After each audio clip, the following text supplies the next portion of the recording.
Assalamualaikum warahmatullahi wabarakatuh. Perkenalkan, nama saya Retma Widianingati dari Prodi PG PAUD. Di sini saya akan menjelaskan sedikit tentang ragam bahasa. Ragam bahasa merupakan ibu dari bangsa Indonesia. Pada penggunaannya, tidak semua orang menggunakan tata cara atau aturan yang berlaku sesuai dengan ejaan Kamus Besar Bahasa Indonesia. Ilmu pengetahuan ragam bahasa penting untuk dipelajari secara menyeluruh, diterapkan, digunakan dengan baik dan benar. Bahasa Indonesia harus dipelajari oleh semua lapisan masyarakat. Ragam bahasa merupakan variasi yang pemakaiannya berbeda-beda. Yang pertama ada ragam bahasa lisan dan yang kedua ada ragam bahasa tulisan.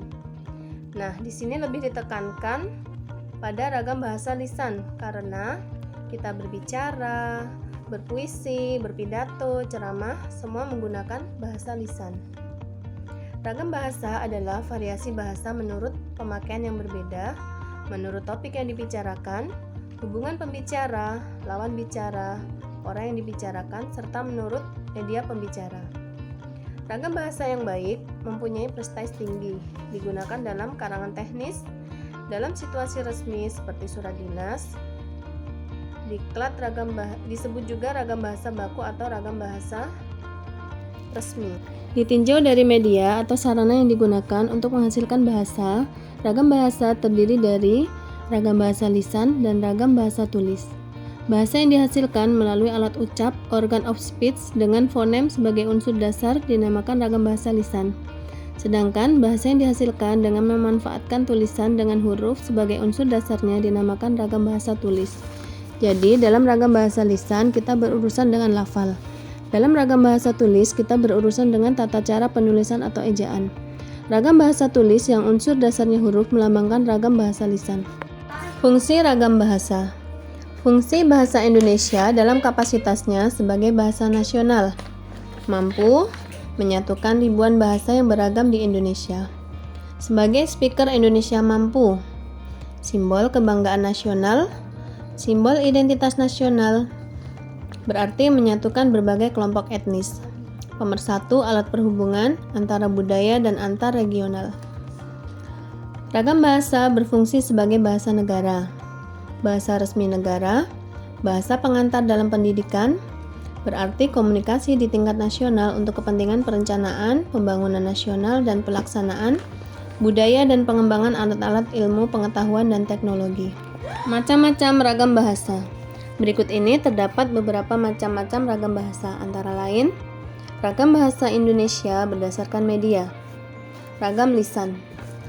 Ragam bahasa baku lisan didukung oleh situasi pemakaian sehingga kemungkinan besar terjadi pelepasan kalimat. Ciri-ciri ragam lisan. Memerlukan orang kedua atau teman bicara, tergantung situasi, kondisi, ruang, dan waktu. Tidak harus memperhatikan unsur gramatikal, hanya perlu intonasi serta bahasa tubuh. Berlangsung cepat, sering dapat berlangsung tanpa alat bantu, kesalahan dapat langsung dikoreksi, dapat dibantu dengan gerak tubuh dan mimik wajah, serta intonasi. Ragam tulis. Dalam penggunaan ragam bahasa baku tulis, makna kalimat yang diungkapkannya tidak ditunjang oleh situasi pemakaian.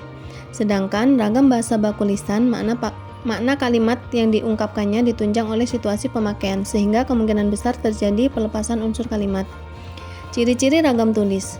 Tidak memerlukan orang kedua atau teman bicara, tidak tergantung kondisi, situasi, ruang, dan waktu.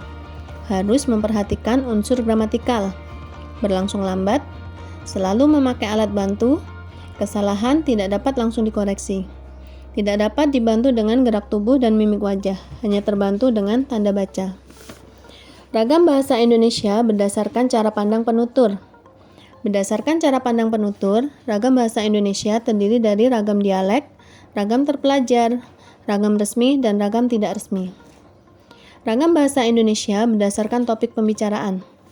Berdasarkan topik pembicaraan, ragam bahasa terdiri dari ragam bahasa ilmiah, ragam hukum, ragam bisnis, ragam agama, ragam sosial, ragam kedokteran, dan ragam sastra. Ciri-ciri ragam ilmiah.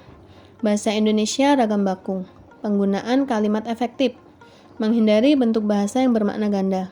penggunaan kata dan istilah yang bermakna lugas, dan menghindari pemakaian kata dan istilah yang bermakna kias. Menghindari penonjolan personal dengan tujuan menjaga objektivitas isi tulisan. Adanya keselarasan dan keruntutan antar posisi dan antar linea. Demikian yang dapat saya sampaikan, semoga bermanfaat dan jangan lupa like, komen, dan subscribe ya. Wassalamualaikum warahmatullahi wabarakatuh.